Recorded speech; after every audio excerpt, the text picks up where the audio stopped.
But then we pulled in, and Jason Huff was staying in the Sally Port, Corporal Jason Huff, sorry. Zane Shadle and Bill Dunning was in the Sally Port when I pulled in, and I put my car in park, got out, exited my driver's side. Jason or Corporal Huff already had the door open, and come on, they wouldn't come out, so we drug him out. They took him. I mean, they said that. I mean, when they brought him in, he was being uncompliant, and they had to drag him inside because he wasn't being compliant. He was fighting the whole way. Any other comments about how they gained compliance? They drug him in, put him in the holding cell. That's all I was told. No special types of holds or strikes or anything like that? Okay. We just went out. He was assisted out of the car and into his cell. I mean, we got him right in there. Assisted, I mean, is he being passively resistant where if He was hard? No, he was not really helping us. We helped him. Okay. I'm not going to tell you we were friendly with him. We were not abusive or anything, but we got him out of there and we got him in the cell. We got the cuffs on him. He's still or off of him. I'm sorry. Was he compliant or? He really didn't have an option. We just drug him out and carried him in.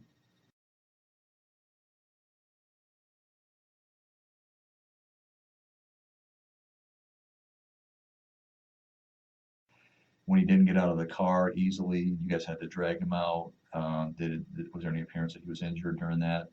No, I mean, he was cuffed behind his back, so I mean, if he was injured, I didn't know if he was injured. Okay. He was pretty easy to get out of the car. Yeah. Okay, you guys hit the Sally Port. We know Huff is the one that pulls him out of the vehicle. Apparently, Colson didn't comply with the first request to get out. Other than getting him out of the vehicle, walking him in backwards, is any other threats made to him at that time? No. Okay. I was actually the one that pulled him out of the car. Okay, and what do you mean by pull him out of the car? I grabbed him by the shackles. He was laying down on the back seat. He was in what we call the West Bay, which is the one closest to Mount Pike. Okay. His feet were towards the front wall of the building. His head was towards the inside, went towards the Sally Port, back towards the jail.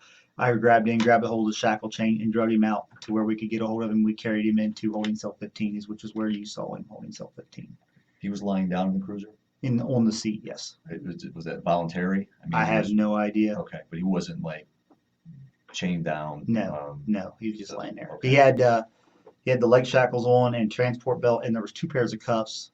And I really don't remember how he was cuffed, but I know that there was a pair of our orange jail cuffs that was with the transport belt, okay, and there was a pair of chrome cuffs. Okay.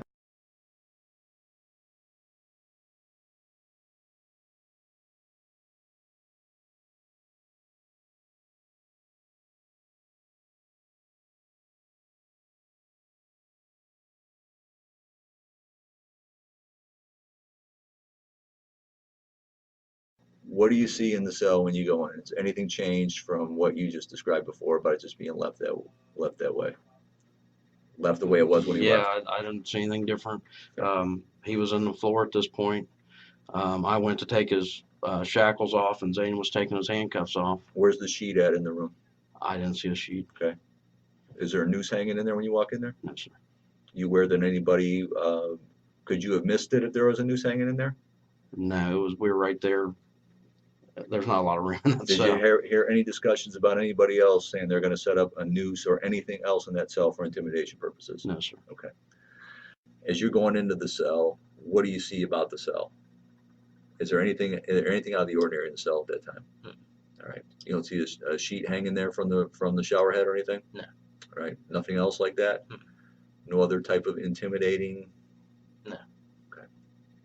What's being said at this time to Goldson? As I was uncuffing him, I instructed him that if he would. And you're was to probably go not on the uncuffing him floor. yet, Zane. You're still just getting him in. So Probably nothing being said at that time. nothing at that point. All right. Who opened the door to the jail cell?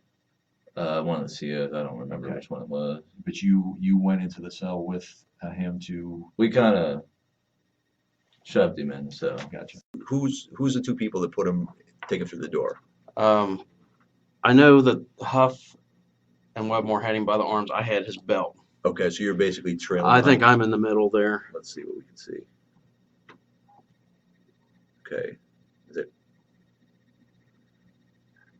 Okay, we got two people going in the cell right there, and two people standing out. That would be myself and Zane. Okay, you and Zane went into the cell. Correct. So that means Huff They stayed and out. Webmore are out. Yes, they stayed in the hallway. All right. Who's that just popped up there? You see that? Looked like you and Shadle went in. I might have backed out of the door a minute, and then to see where he was going, and then I might have went back in. Okay. Okay. So, but it is just you and Shadle in the cell. Yes, sir. And we just told him not to move. If he moved, but before we were out of the room, he'd probably get tased. And that was not my statement. That was from Zane. Okay, so you're the one that physically opened the door to let him in. All right, when, what occurred at that? Tell me exactly what happened when they're taking him through the hallway and into the cell. They took him into the cell, placed him on the bed. The shackles, handcuffs, and transport belt were removed. Mhm. At that point, I instructed him that if he tried to get up before we left the cell, that I would tase him. And he stated that he would not get up. Huff said something at that time. I'm not sure what he said though. Okay, was the inmate compliant as far as you could tell, notwithstanding what he you didn't heard? try to get up. Okay, Me and Corporal Huff put him in the holding cell. The COs came in, put him down on the ground, took his restraints off, and we closed the door. That was it. That's the last time I seen him. If my math is at all accurate, that's about a minute and a half. So you've got it, once you get him in the cell, he's shackled, correct? You guys have to do what once you get him in there? Well, he's kind of laying to the side, and he's got the belt. Yep. So Zane's working on the cuffs. I'm trying to get his legs. Yep. And then I'm done first. So I'm thinking to myself, I didn't want his legs in the way, so I kind of stood over his legs so he couldn't reach up and kick him. Mhm. Just trying to think ahead. Mhm. And then he got the cuffs. We took the belt off, and we come out of the room. Okay. 90 seconds to unshackle a guy who just assaulted a deputy. You had testified before, you all did, that he was not necessarily combative at that point, I thought, but more just still restless and not totally cooperating. Right. Without jail knowledge myself, how does that time correlate? Is that about the approximate amount of time it would take you to unshackle somebody? Is that pretty Well, quick? typically when we shackle them, they're in the booking room and Mhm. they're kneeling up on the bench, and it's readily available. I mean, he was laying on the ground. It was kind of an awkward situation, and it's not the normal way we would do it. That's not a bad amount of time, though, is what you're saying. I wouldn't think so. No. Okay. I mean, you wouldn't have expected it to take a great deal less time to do something in that regard. Give him instructions, get him get him on the ground, get him unshackled, and ensure your own safety, and then get out the door. Correct. Okay. So that's you coming out first, Yes. and then Shadle. Okay. Shadle's got a blanket. Yeah. All right. He took that for what reason? I suppose just for safety. I don't Okay. know. Okay. You didn't take anything out? No. All right. Door shut. 2:34:35. So for that entire sequence from the time you got him into the cell was just about, well, it's still just, that's only 5 seconds more, so still about 90 seconds. Did you guys hang him? No, sir. Did you make it did you set anything up so that he could easily take his own life? No. You close the door, he's where at? What's Goldson doing inside? We left him in the floor. He's laying on the floor? Zane, there was one more comment. Zane told him not to move. Mhm. Off the floor, he would tase him. Right on. That's Okay. it. All right. You and Dunning are uncuffing Goldson. What are you saying to him while you're uncuffing him? I informed him that if he were to get up off the floor before we left the cell, that he would be tased. Okay. What kind of response did he give you? He didn't give any response, and he didn't get off the floor. Dunning say anything to the inmate? No. Nothing to you? Not that I recall. You basically had charge? Right. Okay. Where's the sheet at in the room at this point? Was your ex I in the did room? not see a sheet. Okay. I You know, removed the blanket as I left the cell. why'd you grab the blanket? In the past, I've had an incident with a person in that same cell. Mhm. He was beating on the door. Mhm. I told him to stop. He didn't stop. He did it several times. Mhm. We had planned to put him in the restraint chair. I opened the door, he held his blanket up in front of him, Mhm. so I couldn't tase him. Mhm. He wouldn't come out, he wouldn't drop the blanket. Okay. It was a pretty bad ordeal. Okay. He ended up getting tased, but it wasn't a far enough spread, so he pulled him out and charged. Okay. So you're basically connecting the fact that you took the blanket to the fact that Golson had just Officers- assaulted Right. a deputy. You had an incident before where somebody used that as kind of a barrier, and you're just ensuring that you're going to have clear view of Golson as needed. Okay. You get him into the cell. Do you have, I mean, what happens then? We had him down on his stomach on the floor, and I'm trying to think. I know Deputy Dunning and CO Shadle were in there. I don't remember which one took the cuffs off, but they took the restraints off, and that was the end of it. We backed out. Last time I seen him, he was on the ground. Hands spread out, feet spread out where they took the shackles and the handcuffs off of him. And he was talking to him then. What was he wearing at that point? He was wearing a blue like a pullover suit. Okay. So All we seen was him being brought in and placed into 15, and then they came out with the cuffs and the belt. They had went in there and removed the cuffs from his hands and the transport belt. Okay.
After he's assisted out of the vehicle, taken up to the cell, We kind of, everybody's calming down, you know, and then we went in, we grabbed as I was exiting, hit the cell. I know we give him a pair of shoes to wear to the thing. I know he didn't need that. I know Zane pulled the blanket out. All he had on was the paper shirt. I don't even know what the suicide shirt and the paper pants. And there was the sandals there, the orange Crocs, but I don't remember if he had them on or not. I don't remember where they were. Remember seeing him by the holding cell afterwards, but I don't remember if he had them on when he got him out of the car or not. And you are the one that physically locked the door on the inmate. You're the last one to talk to him in the cell. Yeah, it was well. I had told him that if he got up, he'd be tased, and then Deputy Huff said something. I'm not sure what he said exactly. And then I walked out and we closed the door. From the time you guys pulled him out of the car until the time you got him in and shut the door was only about 90 seconds. How does that seem in terms of, you know, what's typical for being able to get somebody in, uncuffed and out? Typically, it would take longer because we're not in a hurry. We're not trying to get it done and get out so nobody gets injured. Okay, so that's typically it pretty would take quick. longer than it did here? Right. So you guys, that was pretty quick turnaround to get him, and you had to unshackle his hands and his feet, Right. Take the restraint belt off. give him instruction. Mhm. Okay. Did you have time to hang him while you were doing that? No. Did you hang him? No. Did anybody else hang him? No, not that I'm aware of. You shut the door. No. There's nothing in there that, Not that I saw. okay. The only thing that should have been in there that I saw was a mat. From the time you're taking him in there to the time you shut the door, nobody's hanging him without you seeing it. Correct. So nobody hung him. After the holding cell door was closed, I went in between 16 and 17. We have a thing of sanitary wipes and wiped down the handcuffs that we took off of him. Deputy Dunning wiped down the transport belt and the shackles. On my way back through, he was sitting on his bunk.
I actually did come back and get the Georgetown handcuffs though. I pulled out the Sally Port, pulled around front, and walked back and got to the handcuffs.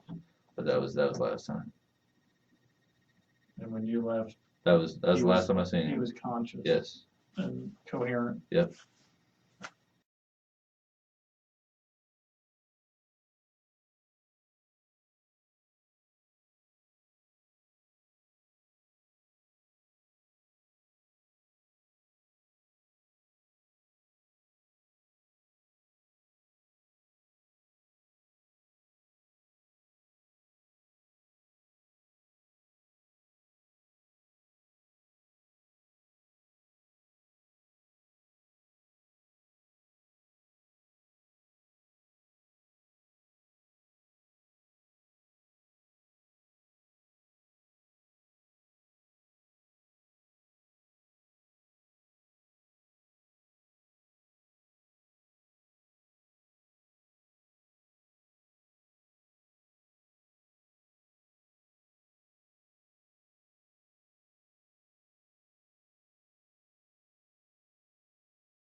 No, we came up front.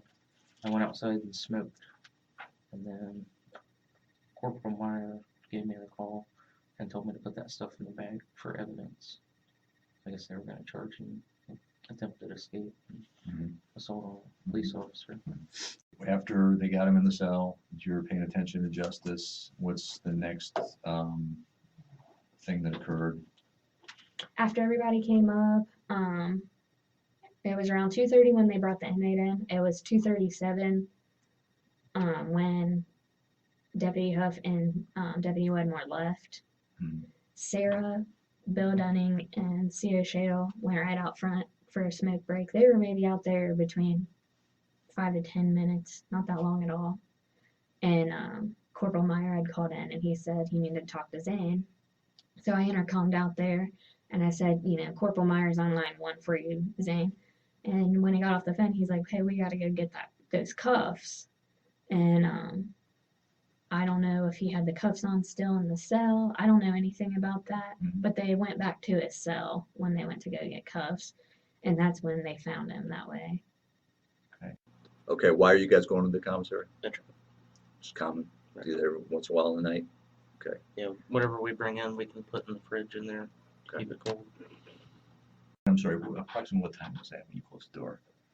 To the best of your They recollection. got Give me a here, I time believe, frame. at 2:30, so probably between 2:35 and 2:40. I'm sorry, go ahead. After the holding cell door was closed, I went in between 16 and 17. We have a thing of sanitary wipes and wiped down the handcuffs that we took off of him. Deputy Dunning wiped down the transport belt and the shackles. On my way back through, he was sitting on his bunk. And then How much time had passed at that point? maybe a minute, 2 minutes Okay. tops. You do a visual observation of him in his body. Correct. And he's sitting on it. At that point, we put the handcuffs, the belt, and the shackles in a brown paper bag. And then, I think we came out. No, we came up front. I went outside and smoked. And then Corporal Meyer gave me the call and told me to put that stuff in the bag for evidence.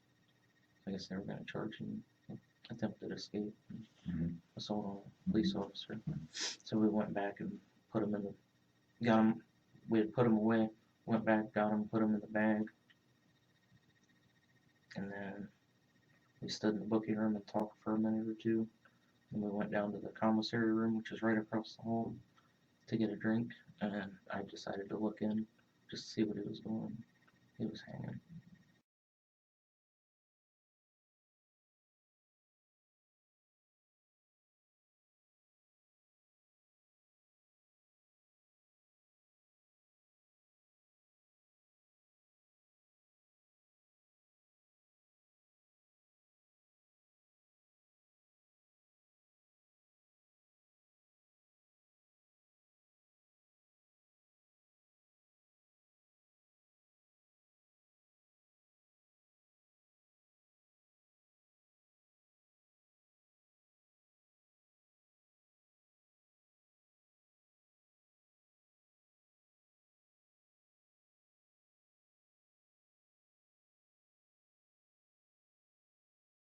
Zane, what goes on here, it's about 2:34, coming up on 2:35.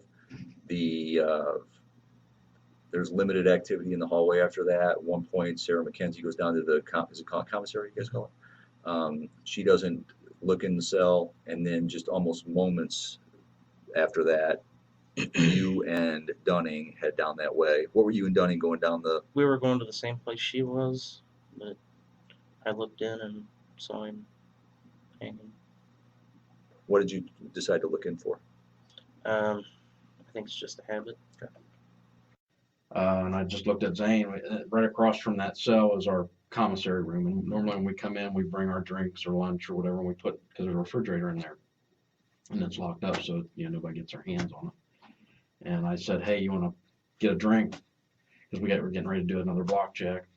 And I went, put the key in the door, and Zane's standing next to him. He looks through the window door. He's like, oh shit. And then I turn and look, and I same thing out of my mouth, pretty much. And then we got the door open. We know that 20 minutes from now, Zane's going to find him hanging in his cell. I believe you go down there as well with him. Yeah, we're going in the door directly across our commissary. We have refrigerators in there. That's where we keep drinks, lunch, whatever. Okay. We went out front, as I told you before, just everybody's, excited a little bit. So we come out to calm down, and Okay. Zane smoked a cigarette. I went outside just to calm down. We went back.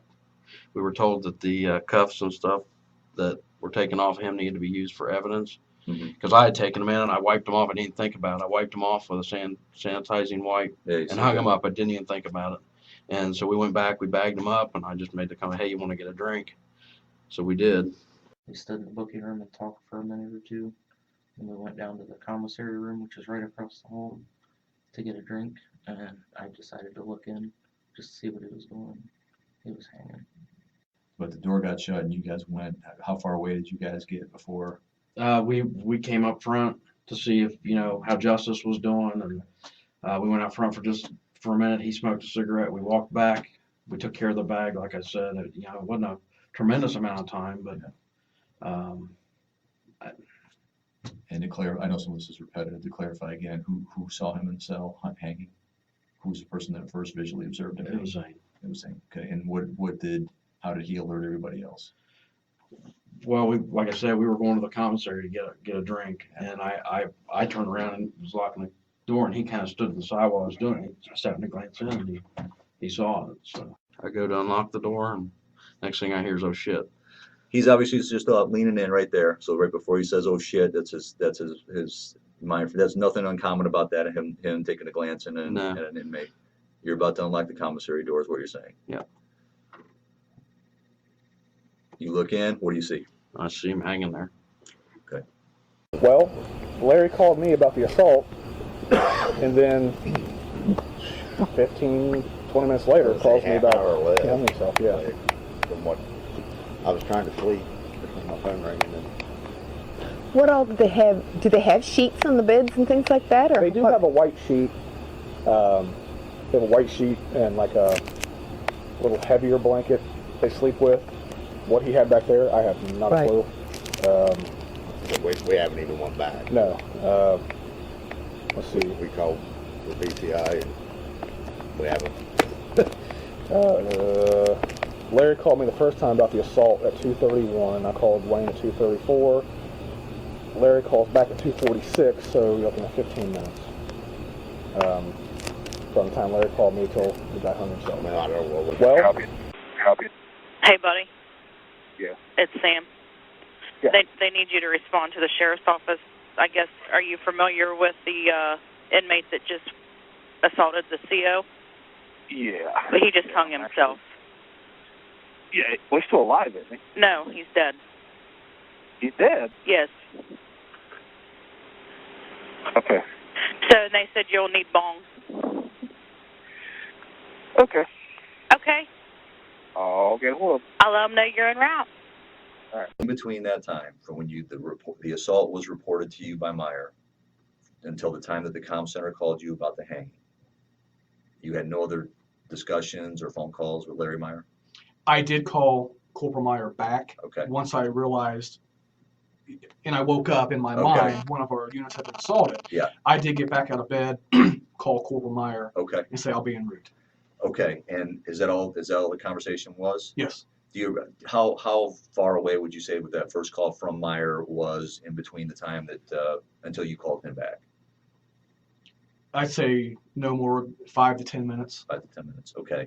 Other than those two calls, were there any other calls between you and Meyer? Not that I recall. No, sir. Okay. Did you speak to the coroner at all that morning?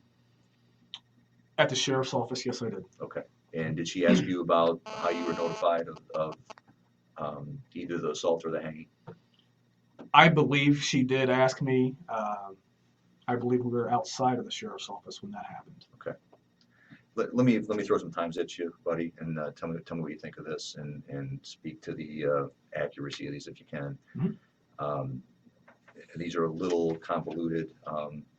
These are notes we received from the coroner. It says Deputy Meyer called Detective Moore about assaults on CO Justice at 02:31 hours, so 2:30 in the morning. So you said you thought it happened about 2 a.m. We're not holding you to a time when you're waking Sure. up, but in that regard, she puts it at 2:31. This doesn't specifically say if she got this information from you or from Meyer, but these are from her notes talking to one of you. Mm-hmm. Okay. It says Moore called Deputy Bingaman at 02:34 hours. Is there a call you made to that person? Very possible. Yes. Who's Deputy Bingaman? Our evidence tech. Okay. Yes. What's his first name? Wayne. Okay. Deputy Wayne Bingaman. Okay. Mm-hmm. So that might just be a call you didn't recall making until. No, I mean it's commonplace. Okay. Something like this we would call our evidence tech out. Okay. That's at 2:34 hours. That one's not of critical concern at the moment.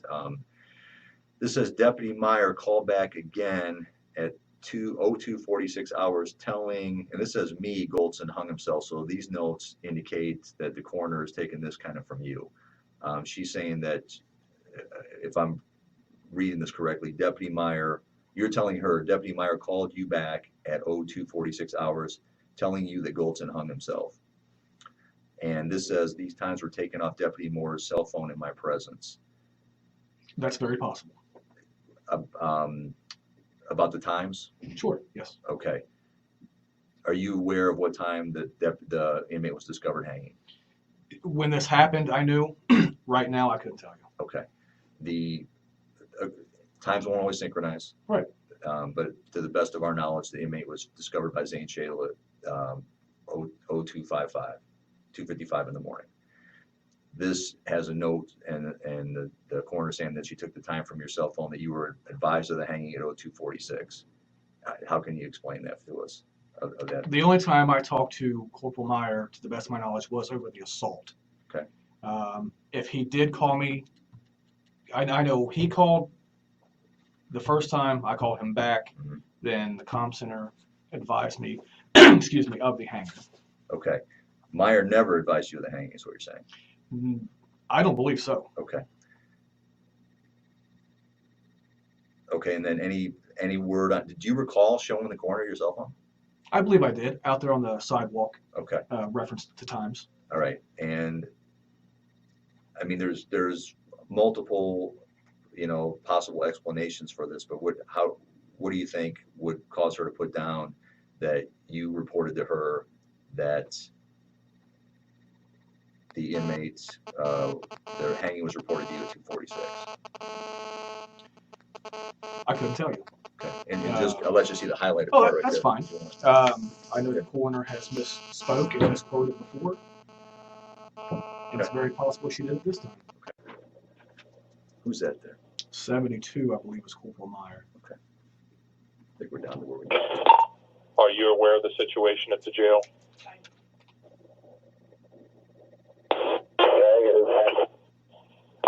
Okay, we're dispatching EMS for the. So 258, Corporal Meyer says negative. I'm not aware of what's You're going on. saying at the that's jail. Meyer. 72, I believe, is Corporal Meyer. Okay. So 258, or whatever time it is now. Are you aware of the situation at the jail?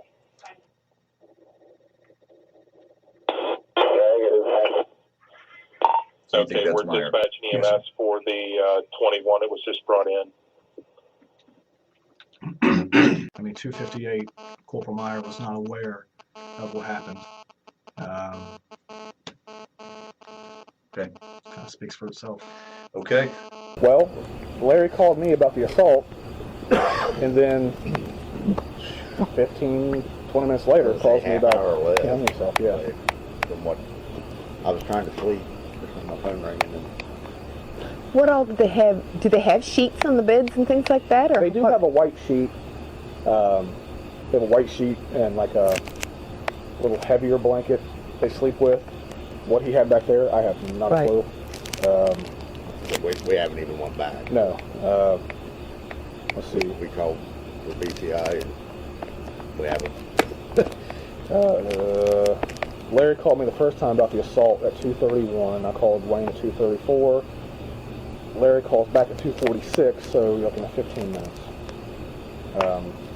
From the time Larry called me till the guy hung himself. We got a note that says 2:46. You notified Moore that Golson hung himself.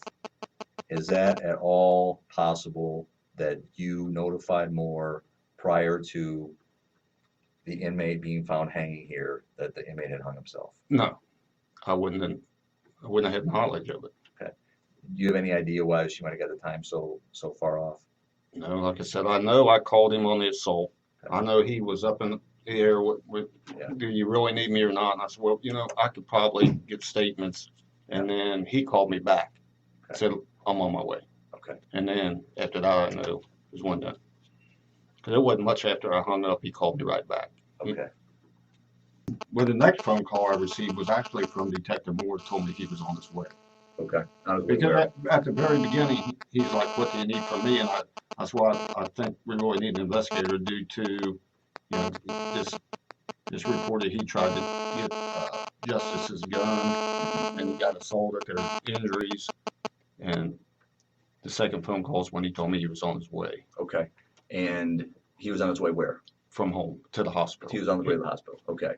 And about how long between phone calls had taken place from the time you called him until the time that you got the call back from him?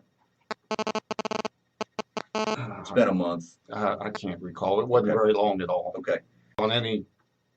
Our policy is any major burglaries, any major crime, we notify a investigator. Yeah. Is our policy. Okay. The these are notes taken by the coroner from the morning of the 5th. Same thing we just covered with Detective Moore. And this is apparently her notes on conversations or calls made between you and Moore. It says Deputy Larry Meyer called Detective Moore about assault on CO Justice at 02:31 hours. Possible that time frames are right. Moore called Bingaman. Deputy Meyer called back again at 02:46 hours, telling, it says me, this is apparently Moore talking. So a statement from Moore to the coroner allegedly is Deputy Meyer called me at 2:46 hours telling me Goldson hung himself. It says these times were taken off Detective Moore's cell phone in my presence being the coroner. Can you comment on the times that she has there? The only thing excuse me, the only thing I can comment is I called him on the Detective Moore on the assault. Yep. And he was kind of up in the air what he was going to come, but then he called me back and said, I'm on my way. Yeah. And then after that, if it says I called him, I probably did call him because he's an investigator. Yep. And I got to let him know what's going on. Okay. But you heard about the hanging, the whatever term you don't recall. You don't recall what it was, but you heard that was the first knowledge you had of anything happened to Goldson after he got back to the jail was when you heard it over the radio. That's correct. Okay. And you may have called in the office at that point, but you're saying that you're not sure, but you may have called Detective Moore after that to let him know also of the hanging? If it's on his phone, I probably did. I can't recall. Yeah, we don't. It's been a month ago. Would it have been normal procedure? It would be. Okay. If I knew for a fact it was, a hanging, if it would have been just unresponsive person, that could be a seizure. It could be. We don't usually notify an investigator on that. If it's. Now, why are you walking by the door and Dunning's opening it to the commissary? He had his keys out. I didn't. Okay, there you go. Looks like you just got your first look. What do you see? The inmate hanging. Okay. Surprised to see that? Oh Right. shit, those my words. Okay.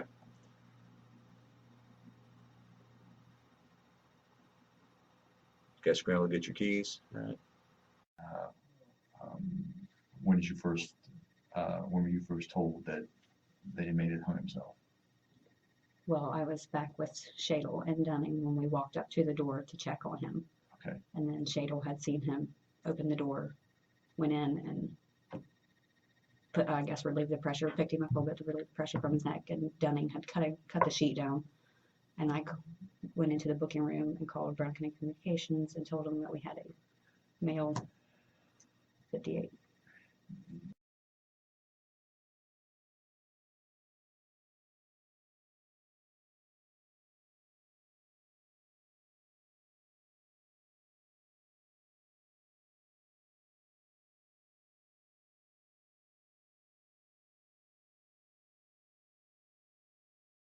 After they got him in the cell, you're paying attention to justice. What's the next thing that occurred? After everybody came up, it was around 2:30 when they brought the inmate in. It was 2:37 when Deputy Huff and Deputy Wedmore left. Sarah, Bill Dunning, and C.O. Shadle went right out front for a smoke break. They were maybe out there between 5 to 10 minutes, not that long at all. And Corporal Meyer had called in and he said he needed to talk to Zane. So I intercomed out there and I said, Corporal Meyer's on line 1 for you, Zane. And when he got off the phone, he's like, hey, we got to go get those cuffs. And I don't know if he had the cuffs on still in the cell. I don't know anything about that. But they went back to his cell when they went to go get cuffs. And that's when they found him that way.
Is that unusual the way they handle that? I mean, we've had hangings before and incidents, and usually it's nothing like it. This was different. So everything's in line with what you somewhat expected. You expected to see a hanging victim. Yeah, actually I did. I expected to still see him, but I didn't realize that they was going to, cut him down. Right. But anyway, Shadle had come out, and they said a few words, don't know what, and then he come to the back door, and that's when I asked him the question. I said, at what point in time, I said, did the handcuffs, when was they put on? He said, before he was cut down. Why is that? And he said, because of safety, our safety. And this was Shadle you were talking to? Yes. Again, Zane Shadle? Yes. And you recall him saying that the handcuffs were put on before he was cut down? Yes. Okay. Got the door open, we're trying to get him down. Zane grabs a hold of him. I had a pocket knife, I grabbed it, cut him down. We got him on the ground. He said, get me a pair of cuffs. I started out the door and I thought, I keep some right here. So I grabbed my cuffs, I handed them to him. He put him on him, then he started checking his vitals. He said, and then compressions, and he said, hey, go, he threw me his keys, said, go get me the stethoscope out of the lab. So I booked up the hallway.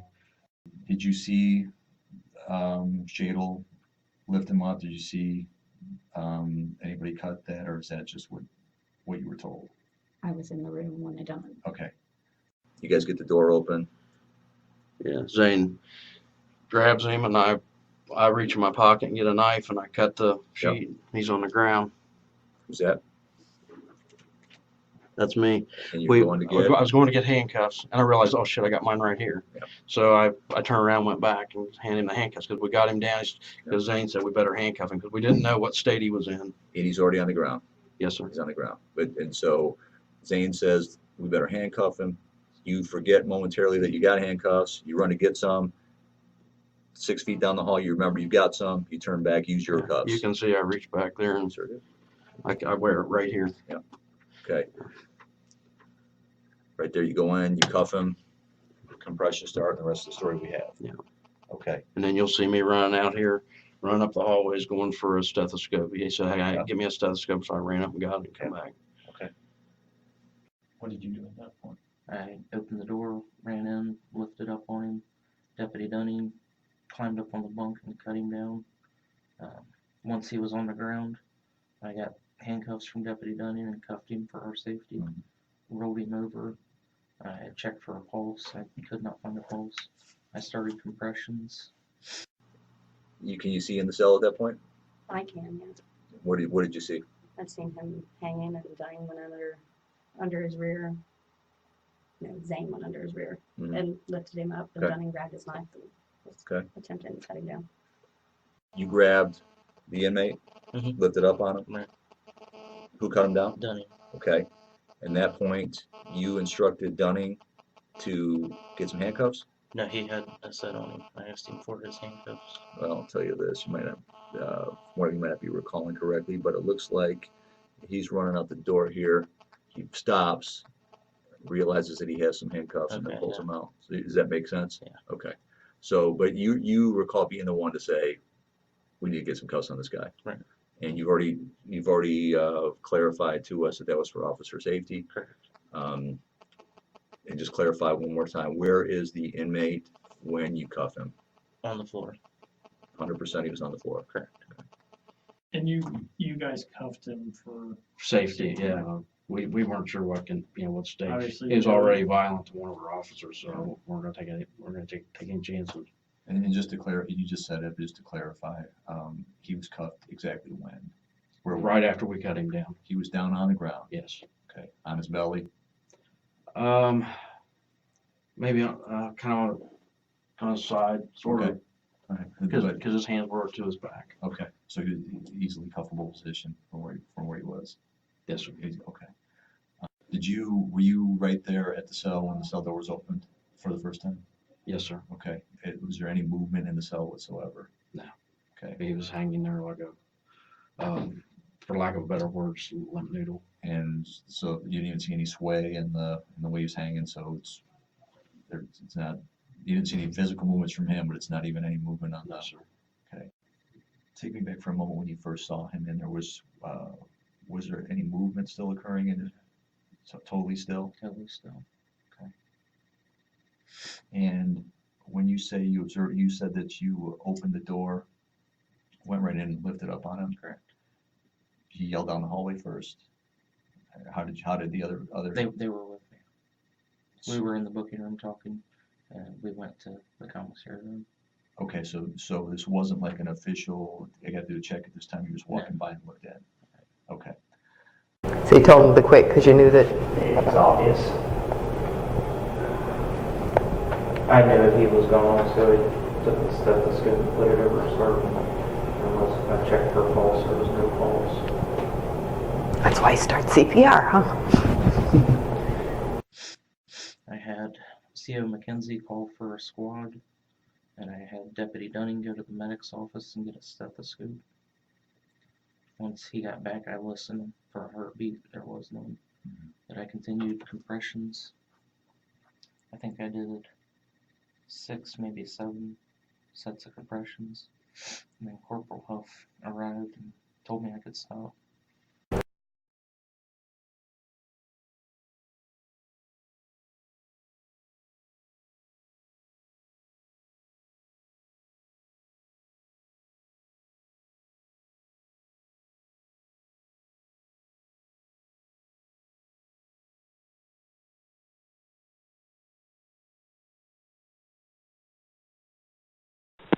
Brown County Communications?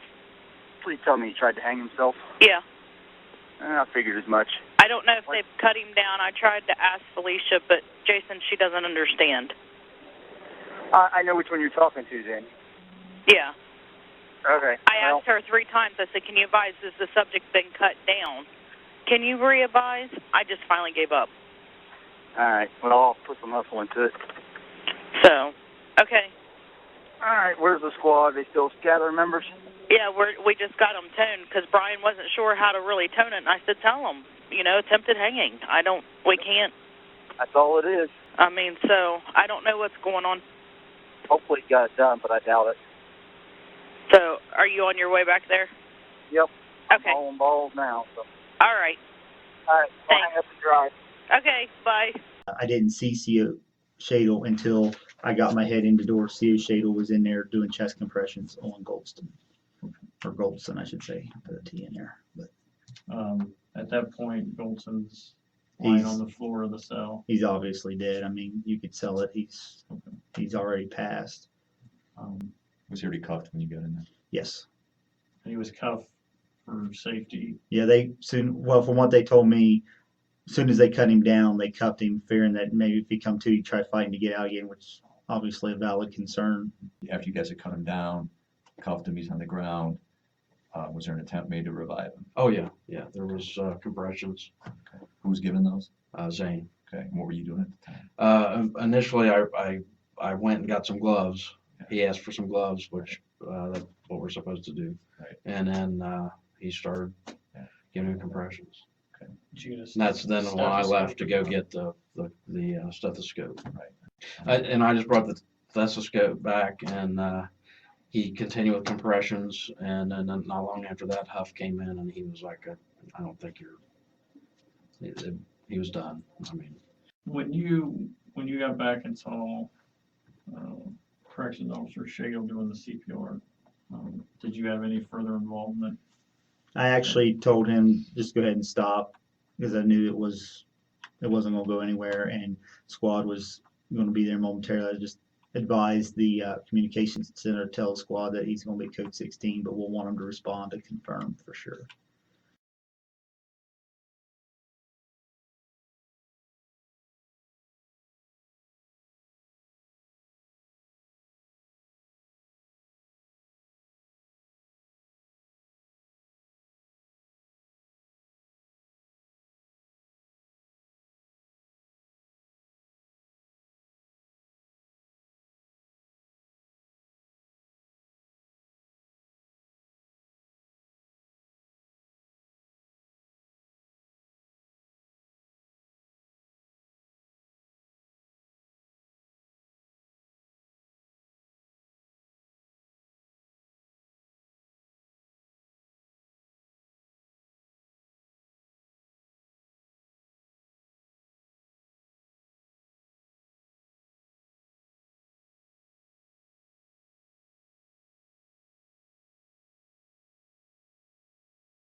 did you guys pretty much follow procedure? You lift up. Is that have you guys been trained to like immediately cut down? Okay. Does it seem like everybody did the right thing in this case? Absolutely. I mean, there was really nothing we could have done for him. Is there any reason for you to believe that anything happened in that cell other than this individual hanging themselves? Brought you back. Is there anything we haven't asked you that would help us to get to the truth of what occurred that night?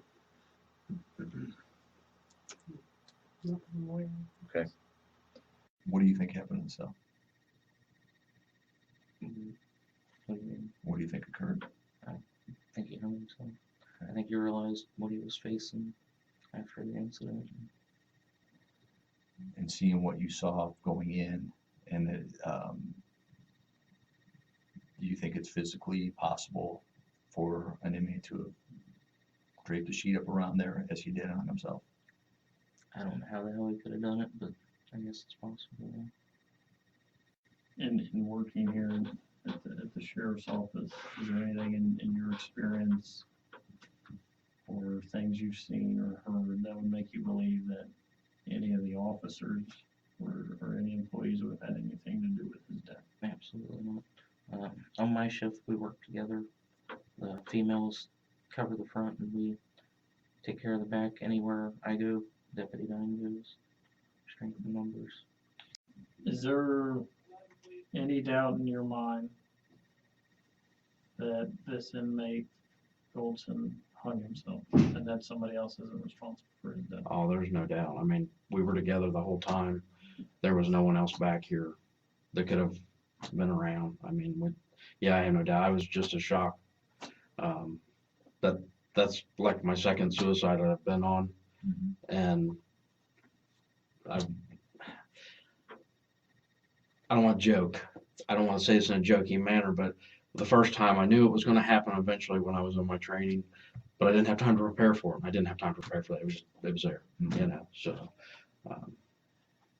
There's a lot of things that appear one way, and then they come up with some kind of an explanation. Oh, until we saw it, we didn't know this. Now, I have the sheet stuff here where they talk about soft cloth, including sheets. You know, ligature marks don't match the thing that's laying around their neck and things of that nature. So that will all just have to, have other people look at it and say, what do you think? What do you think? Is it possible? Is this not possible? But the more we go here this afternoon, we're now at the point where about 15 to 20 people are involved in this conspiracy. Are you surprised the guy hung himself? A little bit, yeah. Why would you be surprised? It's just not something you'd expect. You had that happen before? Not me personally. Yeah. I think there's been 2 in the history of this jail that's successful. I mean, I've had people attempt it. Had people that attempted it to get attention and people that actually attempted it. But nobody's ever succeeded. Were you told what happened to the inmate?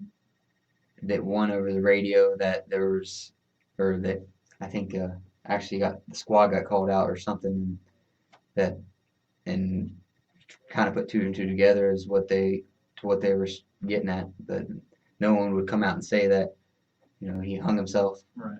But that it was kind of gathered that he had done something to himself. Were you told by anyone later on what had happened?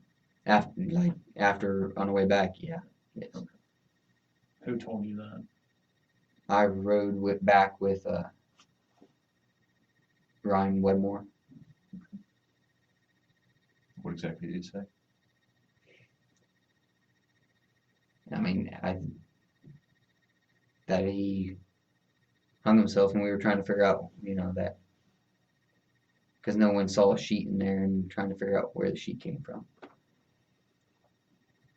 So to whoever may have had knowledge, there shouldn't have been a sheet in there? They said the only way the sheet was in there is that it was under the mat or something that he had, hidden prior.